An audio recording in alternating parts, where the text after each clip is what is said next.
और इस बीच बड़ी खबर आपको बता दें, ग्रेटर नोएडा से अखलाक हत्याकांड में केस वापसी की याचिका खारिज। तो बड़ी खबर आपको बता रहे हैं इस वक्त की, ग्रेटर नोएडा से अखलाक हत्याकांड में केस वापसी की याचिका खारिज। आरोपियों के केस वापस लेने वाली याचिका खारिज हुई है। एडीजे कोर्ट ने खारिज की यूपी सरकार की याचिका। अखलाक के वकील ने बताई न्याय की जीत। तो बड़ी खबर आपको बता रहे हैं ग्रेटर नोएडा से इस वक्त की, अखलाक हत्याकांड में केस वापसी की याचिका खारिज। दरअसल सरकार ने केस वापसी को लेकर याचिका दाखिल की थी। एडीजे कोर्ट ने खारिज की यूपी सरकार की याचिका।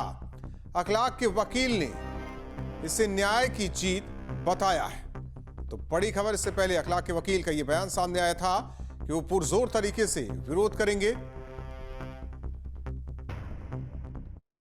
सरकार ने जो अर्जी लगाई थी कि इस केस को वापस लेने के लिए, न्यायालय ने उसको खारिज कर दिया है और इसमें डेट 6 जनवरी लगा दी है आफ्टर विंटर वेकेशन, और डे बाय डे इसमें सुनवाई के लिए कहा है।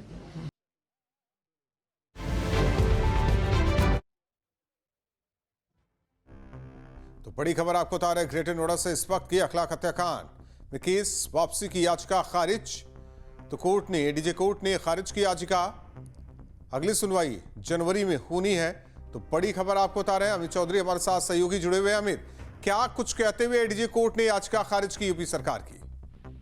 देखिए राहुल, ये मामला काफी सुर्खियों में रहा था और अब उसकी अगर स्टेज की बात की जाए तो इसमें तमाम जो गवाही हो चुकी है। अखलाक की बेटी इस केस की चश्मदीद गवाह थी, जिसने अपनी गवाही में इस बात को कहा कि जितने आरोपियों के खिलाफ केस दर्ज हुआ है ये सारे उसमें शामिल थे। अभी जो अखलाक की मां है, हालांकि उनकी मौत हो चुकी है, वो भी इस पूरे मामले में गवाह थे। तो गवाही होने के साथ साथ पुलिस की चार्जशीट भी दाखिल हो चुकी है। तो इस स्टेज में सरकार ने 321 धारा के तहत इन केस को वापस लेने की बात कही थी। कुल 18 आरोपी इसमें थे, 3 नाबालिग थे। 3 नाबालिग में से एक नाबालिग की मौत हो चुकी है। जो अन्य आरोपी हैं वो फिलहाल जमानत पर बाहर है। इस पूरे मामले की सुनवाई जिला न्यायालय में चल रही थी। इसी बीच यूपी सरकार की तरफ से ये याचिका दाखिल की गई कि इन केस को वापस लिया जाए। अब एडीजे ने साफ तौर पर कहा है कि धारा 321 के तहत इस तरीके के मर्डर के केस को, जिसमें गवाही पूरी हो चुकी हो, चार्जशीट लग चुकी हो, तो इस धारा के तहत इस केस को वापस नहीं लिया जा सकता है। और इसकी जिस तरीके से सुनवाई पिछले दिनों चलती हुई आ रही थी, वो सुनवाई चलती रहेगी। अगली जो तारीख है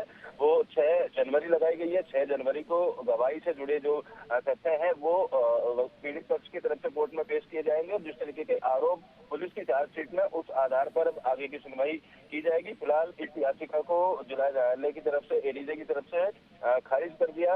आमतौर पर जैसे इसकी सुनवाई चल रही थी उसी तरीके से जो सुनवाई है वो आने वाले दिनों में की जाएगी। इस तरीके के आदेश फिलहाल इस याचिका को लेकर दिए गए थे और याचिका दाखिल होने के बाद 2 बार की सुनवाई कोर्ट कर चुका था। दोनों बार की सुनवाई में अखलाक पक्ष के जो वकील है उन्होंने अपने तमाम तथ्य सामने रखे, सरकार की तरफ से भी तथ्य सामने रखे गए थे, लेकिन एडीजे की तरफ से अब पूरी इस याचिका को फिलहाल खारिज कर दिया।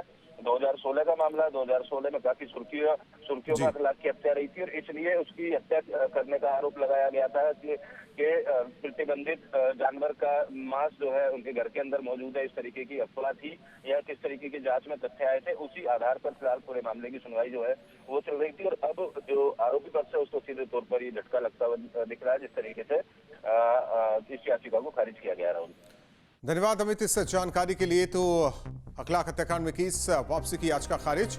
सरकार की तरफ से केस वापसी को लेकर याचिका दाखिल की गई थी और एडीजे कोर्ट ने यूपी सरकार की याचिका खारिज की है। वहीं अखलाक के परिजन इससे पहले कह रहे थे कि वो पुरजोर तरीके से लड़ेंगे। अखलाक किस केस को लेकर वकील साफ तौर पर कह रहे थे कि इस पूरे केस के दौरान याचिका वापसी को लेकर जो सरकार की तरफ से याचिका लगाई गई उसका पुरजोर विरोध करेंगे और वजह यही रही कि याचिका खारिज हुई है। अखलाक के वकील ने इसे न्याय की जीत बताया। तो अखलाक हत्याकांड में केस वापसी की याचिका खारिज।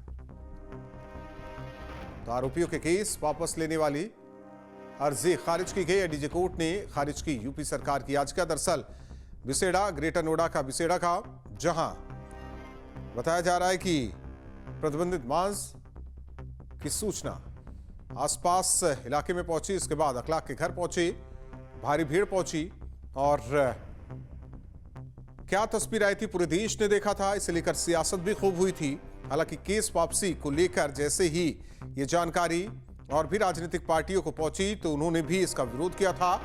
इसे लेकर भी राजनीति हो रही थी, लेकिन मामला कोर्ट में और ऐसे में एडीजे कोर्ट ने इस याचिका को खारिज किया है। रेगुलर बेस पे सुनवाई की बात कही। अगली सुनवाई 6 जनवरी को निर्धारित की गई है।